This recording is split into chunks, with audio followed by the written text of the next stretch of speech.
Welcome to It's Art, Let's Talk About It, a podcast sponsored by the Museum of Western Art in Kerrville, Texas. Located in the heart of the Texas Hill Country, the museum is dedicated to the preservation and promotion of the American West, especially through the art of the West. In this podcast series, we will visit with artists, art collectors, and gallery directors working in the Western art genre. We'll talk about the history and heritage of Western art, and we'll talk about why talking about Western art is so important. I'm Darrell Beecham, the Executive Director of the museum, and I'll be your host for It's Art, Let's Talk About It. The podcast is a member of the Texas Hill Country Podcast Network.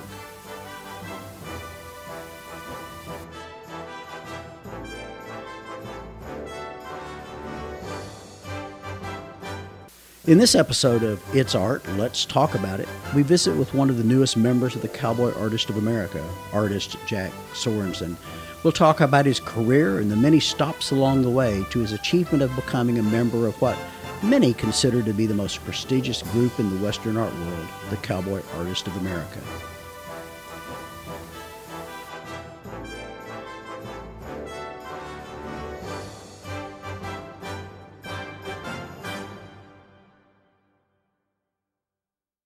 And we're joined today by our good friend Jack Sorenson, one of the newest members of the Cowboy Artist of America. And welcome to the podcast, Jack. Thank you very much. This is a pretty exciting time for you. Let's talk first about your career and kind of what's led you to this moment here at the CA. Where'd you get your start? Well, I could always draw. My mom used to love to tell a story that I would put our dog up on the couch and try to sketch him. And if he jumped down before I was done, I would slam my tablet down. And I said, Mom, I don't remember that at all. How old was I? And she said, 3. So that tells you it was just a gift. I could always draw. So you've been drawing your entire life. Yes, sir. Yeah. And then my first day of first grade, my teacher called my mom and said, I think Jack is a prodigy. My mom didn't know what that meant. She said, what did he do now?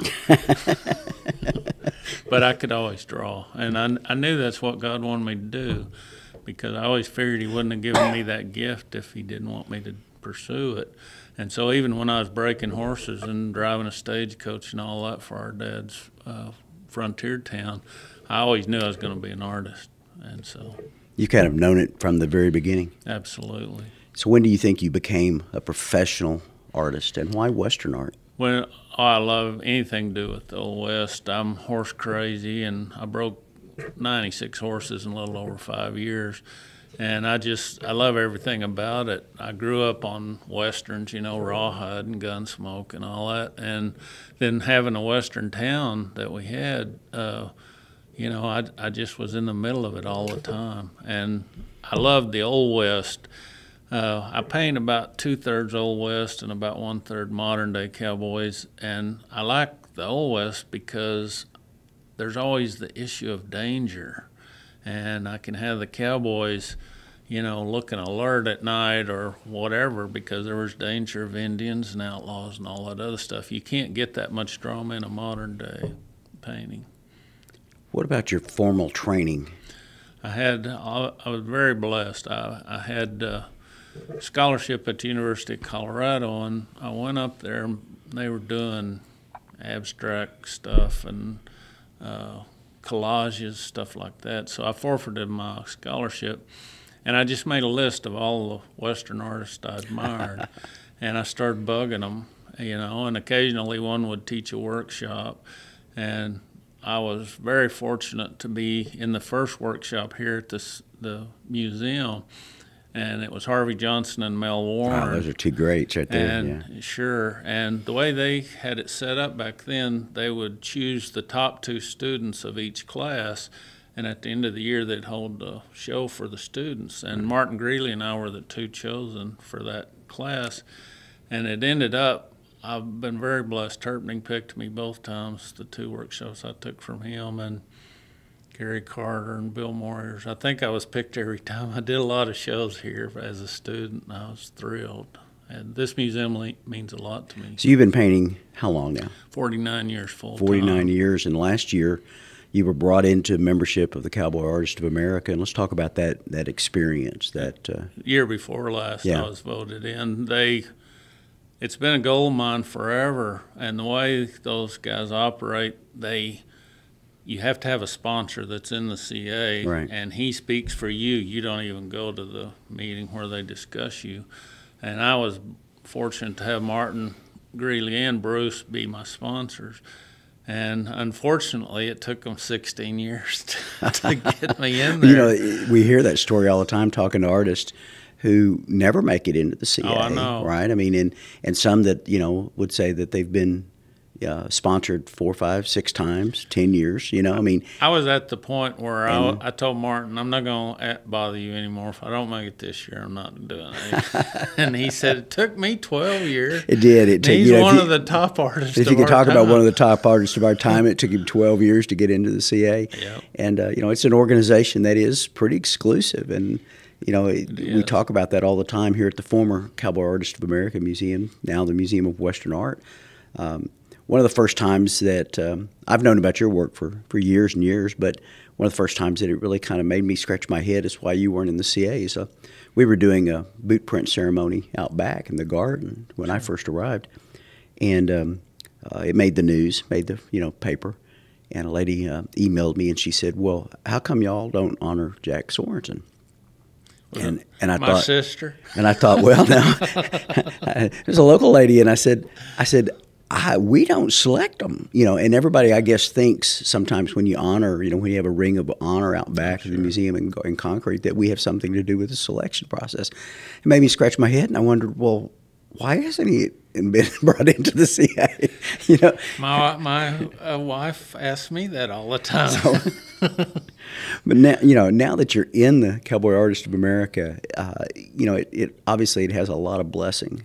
But, it's life-changing. But it also has a lot of other issues that come with it. Let's talk about those for a second. Let's talk about the blessings of the CA first. Sure. I've been contacted by most of the museums now. They're interested in me now that I'm a CA. And a lot of collectors will only collect CA members. Right. And so your workload, man, it increases a lot once you're in, because everybody wants the new guy, for one thing, because they know your prices will go up more compared to more established guys that have been in there a long time. Their prices don't increase as rapidly. Right. And so Brandon and I both, we were talking about it not long ago, and I knew it was a big deal, but I didn't know it was as just big 2 little initials after your name. It's two little letters. Who would know? But it's been such a blessing to me, and I love those guys, and they really, truly want you to be a success. And I hear from them all the time, and I still have them critique virtually every painting I do, and they let me look at theirs occasionally. Well, and that can be, you know, the curse that we're talking about also, is that sometimes, you know, you've been painting for almost 50 years, almost a half a century, and you've got guys who haven't been painting that, you know, as long, and it's you know, it's your peers, and you got to listen to them, and you want to. I'll tell you what, though, Daryl, as frustrating as it is to when I think I've finished a painting and they'll give me 10 little tweaks to it, and it's frustrating because that may have been a month ago I finished that painting, so I've got to remember what palette was I using. But they're right every time. They've never told me something that didn't turn out to be right. My wife won't agree. She likes when I put little flippant things in paintings, and the CAs don't like that much. I used to always hide horny toads or tarantulas or something in my paintings just to give, and I wouldn't even tell people about it. I just let them find them after they bought the painting, and they don't like that, so I don't do that anymore. Well, I think you need to. You need to kind of go back to you'll get to a point where you're comfortable telling them no occasionally, you know. Well, when I'm one of the more established guys, then I can say, no, you're wrong. This is good. Yeah. One of the things we talked about in our show, 40 Years of Western Art, are some of those heroes. Mm-hmm. So who were your heroes in the Western art genre growing up? Well, of course, Turpning, and I was blessed. He only taught 3 workshops in his whole career, right. And I took 2 of them. And I'll tell you a story about him, what a generous man he is.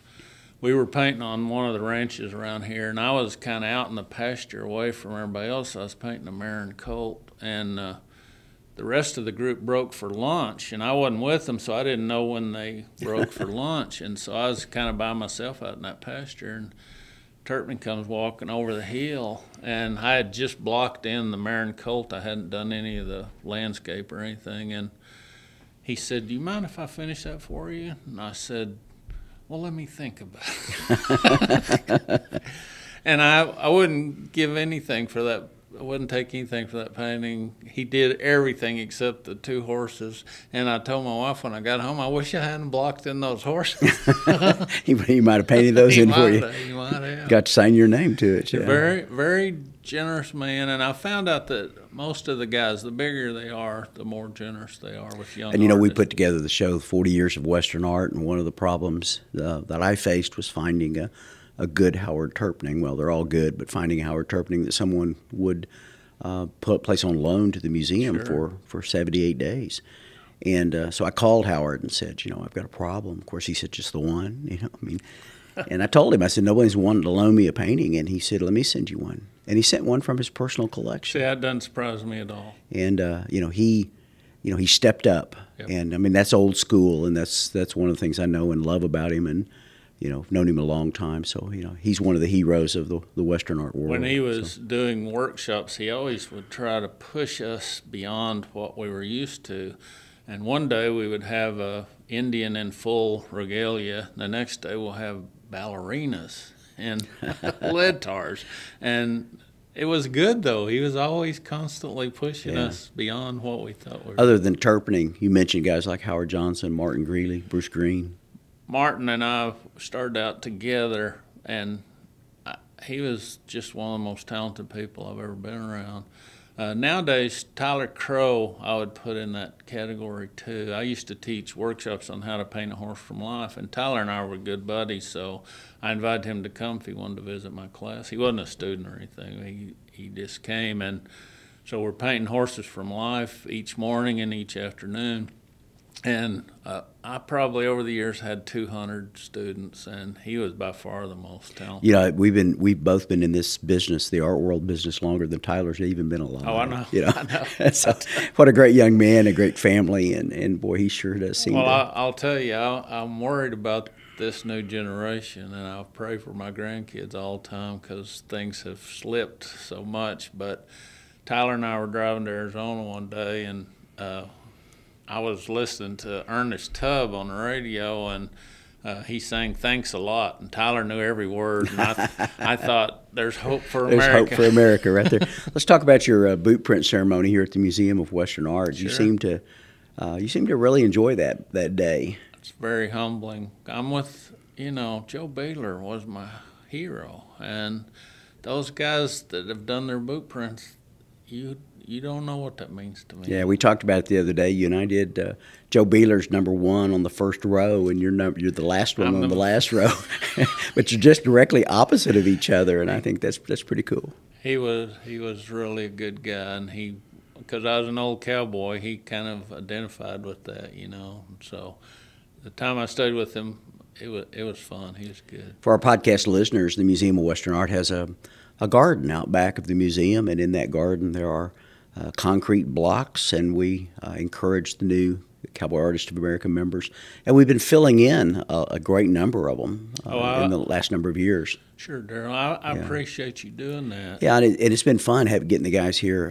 There was a period there where we missed doing that a lot, and so they, the guys come in, they put their handprint, their boot print, and get to put their CA brand down into the concrete. And I noticed the other day you were on campus here. Taking friends out to kind of show them, your spot. Well, I told them that's where I'm going to be buried. We've told children that, come through on grade school things, and I think a lot of them believe it, And I remember which artist it was.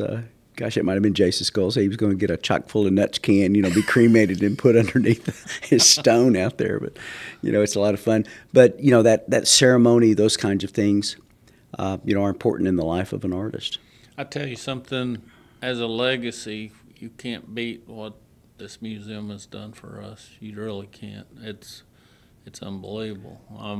I'm like I said, I'm very humbled to be in that circle. Well, it's an honor to have you there, and you participated in your first ever Cowboy Artist of America show this past I did. October, November, 2022. Talk about that experience for just a second.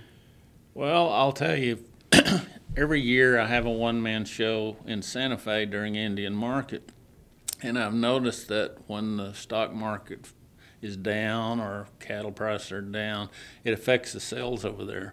But at the CA, there's so few of us, and it's such a high level of clientele, I don't think they're affected by stuff like that. They've had a couple of really great shows back to back to back in Fort Worth. It's amazing, and if you think we did 1.3 million last year, and Martin only had a small painting there, and he's our big money guy. If we can get to have a couple of big ones, I think we'll do really well. Talk about collectors, and your collectors especially seem to be very, I don't want to say rabid, but they're dedicated. I've been very blessed, and the gallery says this to me all the time.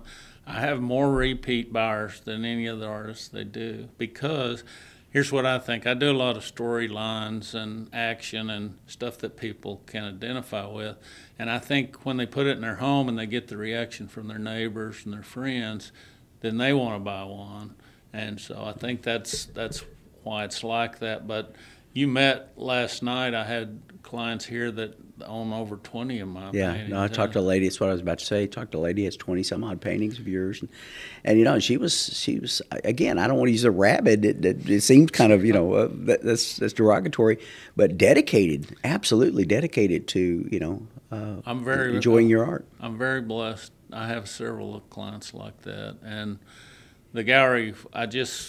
I'd been with Joe Wade for almost 30 years, and then when they closed, went to Mountain Trails, which is now Santa Fe Trails. Right. And Santa Fe Trails cannot keep my paintings. As soon as I give them one, they sell it. And they're trying to get me to raise my prices, but I want to keep them moving like they're moving, so I'm a little hestant. We visited the other day. That better not be a complaint. You've worked your entire life to have this kind of success. And my wife...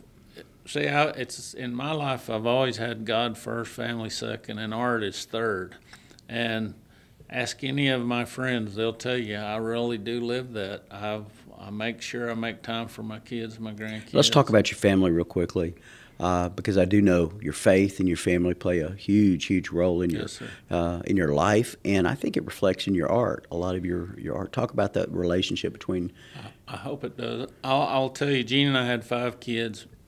And both of us were home all the time. I didn't have to leave home to work. I got to stay at home and paint. And Gene just raised the kids, concentrated on raising the kids. All my kids went to Catholic school, and I don't want to sound like a jerk, but I have a lawyer, a doctor, a college professor, a therapist, and a special ed teacher out of my 5 kids. It's not bad when you spend, I've been very blessed myself with great children who are doing well. My kids are they blow me away. I can't believe what good people they turned into. It's probably due to their mother, right? Yeah. I give her full credit. I was the designated hitter. Gene would yell at me and say, "Come here and hit Josh." I'd say, "What did he do?" She said, "Just spank him." Just spank him for me, yeah.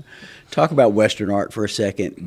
Where do you see the genre going? Is it on the uptick, or we've leveled off, or do you think it's declining? I don't think Western art will ever go away. It has ebbs and flows, where Star Wars was real popular in the early 70s.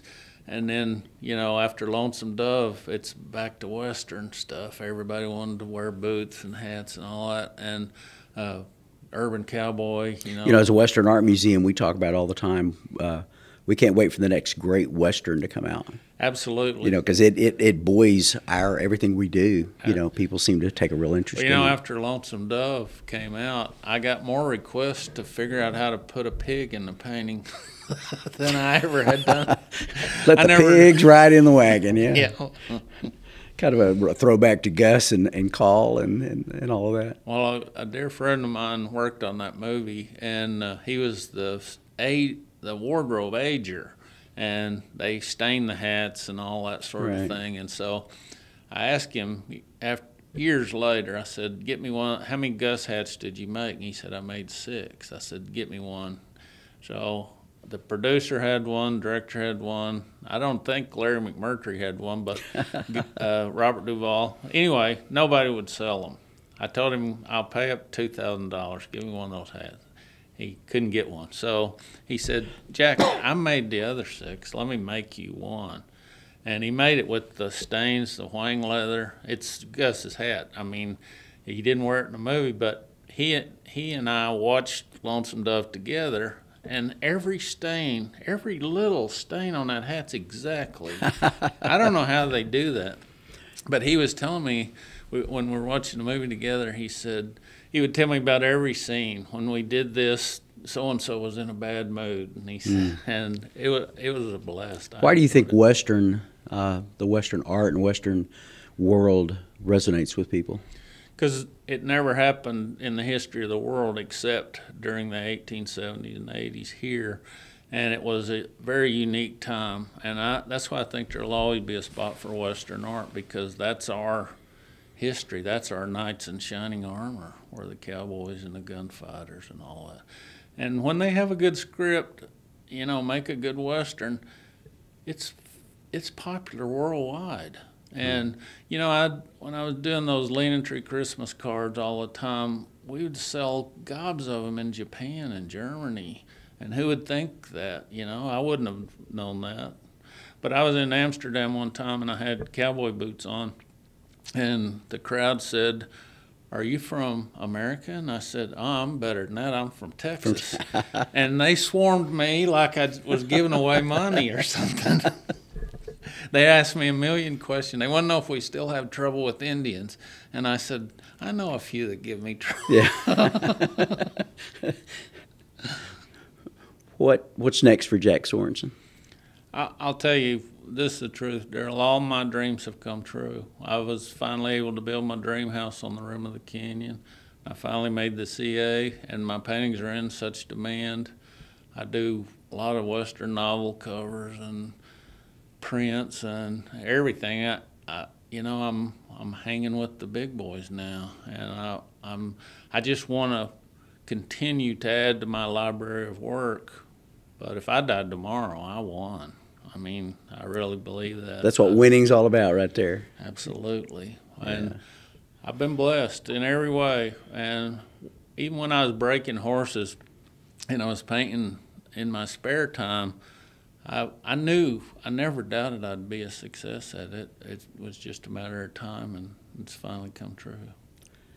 Folks, that's Jack Sorenson, the newest member of the Cowboy Artist of America. And I say newest member, you and Brandon Bailey came in at the same time. Actually, you were a few minutes ahead of him, I think, weren't you? Brandon's the newest member. I got to vote for Brandon. So there you go. And we've got your stones backwards in the garden there, but I don't mind being the end of the line right now. So right now it's pretty good. But Jack Sorenson, a new member of the Cowboy Artist of America, and a big friend and supporter of the Museum of Western Art. And Jack, we appreciate you taking the time today to help us out on the podcast. I'm honored to be part of this museum.